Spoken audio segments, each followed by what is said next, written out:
Assalamualaikum warahmatullahi wabarakatuh. Perkenalkan, saya Agnes Tuti Anggara Ari dari kelas RPLI 2025.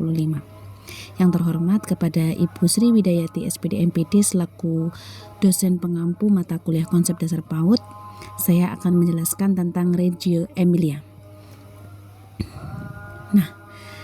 Siapakah dia? Dia adalah Loris Malaguzzi, adalah tokoh utama pengembang pendekatan Reggio Emilia. Ia lahir pada 23 Februari 1920 di Correggio, Italia. Malaguzzi berprofesi sebagai guru, jurnalis, dan psikolog pendidikan. Beliau seorang pendidik dan filsuf yang dikenal sebagai pendiri pendekatan Reggio Emilia untuk pendidikan anak usia dini. Bersama pemerintah sipil setempat dan sejumlah pejabat daerah, ia berperan penting dalam mendirikan dan mengembangkan jaringan prasekolah usia 3-6 tahun serta pusat anak usia dini usia 0-3 tahun di kota Reggio Emilia. Pendekatan Reggio Emilia dikembangkan oleh Loris Malaguzzi pada tahun 1920 sampai 1904. Seseorang pendidik dan psikolog asal Italia ini percaya bahwa anak adalah individu yang kuat, mampu dan memiliki potensi besar untuk membangun pengetahuan melalui interaksi sosial.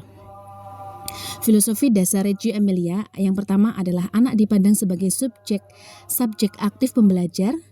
Pendidikan bertujuan membentuk manusia yang kritis, kreatif, dan mampu berpartisipasi dalam kehidupan sosial. Yang kedua, anak adalah pembelajar aktif, penuh rasa ingin tahu dan memiliki 100 bahasa untuk mengekspresikan ide dan perasaannya melalui gambar, gerak musik, bahasa lisan, dan lain sebagainya.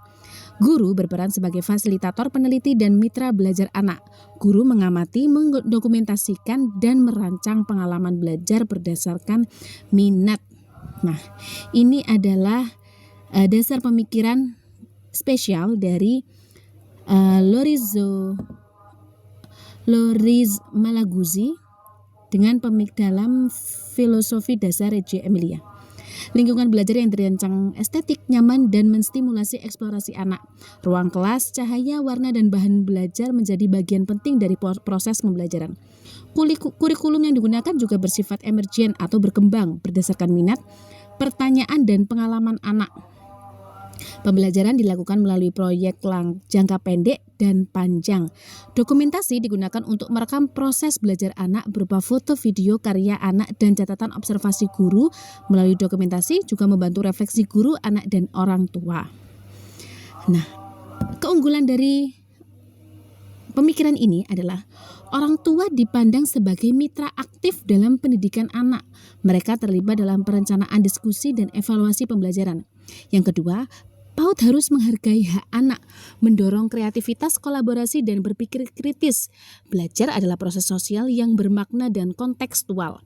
Yang ketiga, pendekatan Reggio Emilia menekankan pembelajaran yang humanis, demokratis, dan berpusat pada anak. Pendekatan ini relevan diterapkan dalam PAUD untuk membangun generasi yang kreatif dan reflektif. Pemikiran Malaguzzi pada tahun 1980 berkembang menjadi basis kolektif proyek Reggio Emilia, melibatkan pedagogitas guru, ateliertas staf pendukung, dan orang tua. Ia mencetuskan pameran The 100 Language of Children pada 1987 dan menginisiasi konferensi internasional tahun 1990. Who am I then? Tell me that first.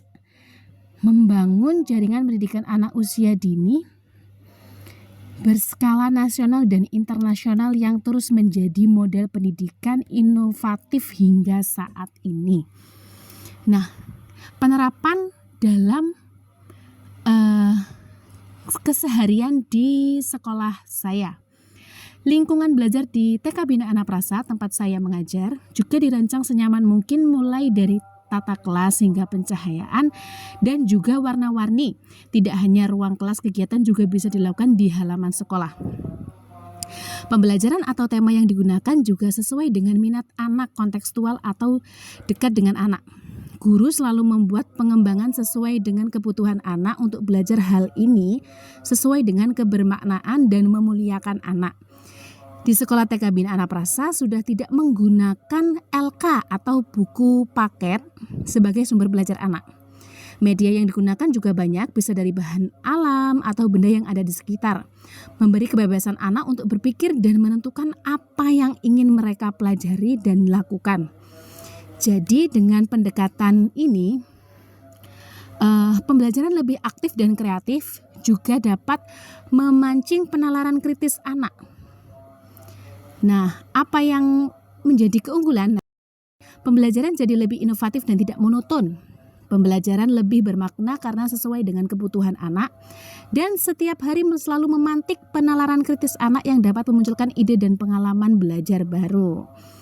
Nah, sekian penjelasan dari saya, kurang lebihnya atau ada salah penyebutan nama, mohon maaf. Wassalamualaikum warahmatullahi wabarakatuh.